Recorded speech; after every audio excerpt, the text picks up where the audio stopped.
जम्मू कश्मीर में नियंत्रण रेखा से लेकर पहलगाम तक के जंगलों में सुरक्षा बलों ने बड़ा तलाशी अभियान चलाया हुआ है। जानकारी के मुताबिक उरी के रामपुरा सेक्टर और कुपवाड़ा के नौगाम सेक्टर में तलाशी अभियान जारी है, ताकि अगर कोई आतंकी घुसपैठिया या उसका मददगार मौजूद हो तो उसे पकड़ा जा सके। अनंतनाग, कोकरनाग और कुलगाम के जंगलों में पहलगाम के हमलावरों की तलाश भी चल रही है, जहां अब तक 4 बार आतंकी गतिविधि वहां पर देखी गई है और इस दौरान मुठभेड़ भी हुई है। भारतीय सेना ने जम्मू कश्मीर पुलिस के विशेष समूह के साथ मिलकर ऊपरी इलाकों में चढ़ना भी शुरू कर दिया है और यूएवी और ड्रोन की मदद से निगरानी भी की जा रही है। हमारे संवाददाता खालिद हुसैन की ये रिपोर्ट देखिए।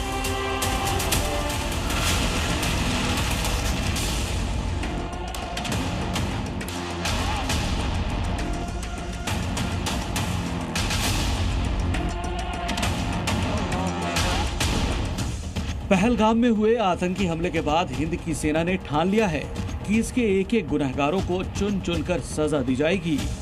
यही वजह है कि पहलगाम आज एक बार फिर गोलियों की आवाज से गूंज उठा।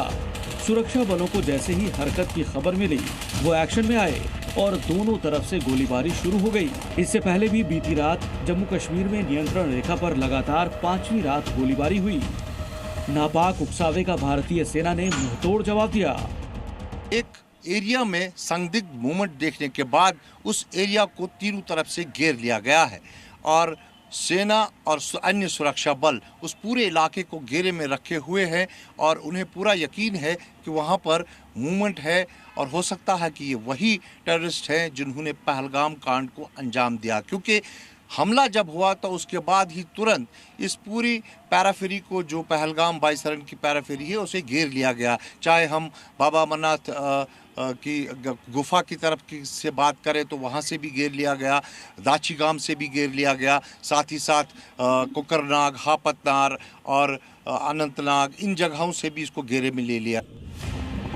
तमाम जांच और पड़ताल के बीच पुणे के एक शख्स श्रीजीत ने विस्फोटक दावा किया और जी न्यूज को बताया कि उन्होंने आतंकी मूसा को देखा है। दरअसल श्रीजीत की बनाई रील में कुछ संदिग्ध दिखे हैं। वो 18 अप्रैल को पहलगाम गए थे।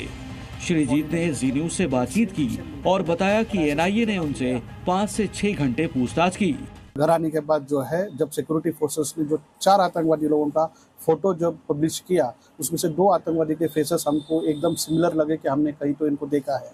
उसके बाद हम लोग ने सारे वीडियोस फोटोज जो है, जो पहलगाम बेताब वैली के, हमने चेक किए और उसके अंदर जो है, जैसे मैंने कहा, वो वीडियो जो मेरे बच्ची का है, उसके अंदर दोनों जो आतंकवादी है वो चलते हुए क्लियर कट दिखा है।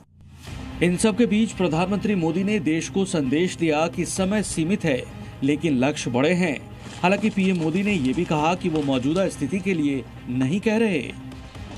हमारे पास समय सीमित है, लक्ष्य बड़े हैं।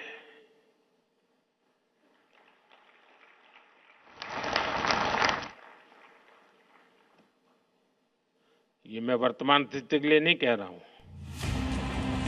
पीएम मोदी ने कहा कि वो मौजूदा हालात पर नहीं बोल रहे हैं, लेकिन एक बात तो साफ है, पहलगाम के गुनहगार किसी कीमत पर बख्शे नहीं जाएंगे और उनका पक्का इलाज होगा। ऐसा इलाज होगा कि पीढ़ियां याद रखेंगी। इतना ही नहीं, हिसाब सिर्फ हत्यारों का नहीं होगा, हिसाब उनका भी होगा जिनकी सड़ी हुई सोच मानवता के खिलाफ है। ब्यूरो रिपोर्ट, जी मीडिया। जी न्यूज़।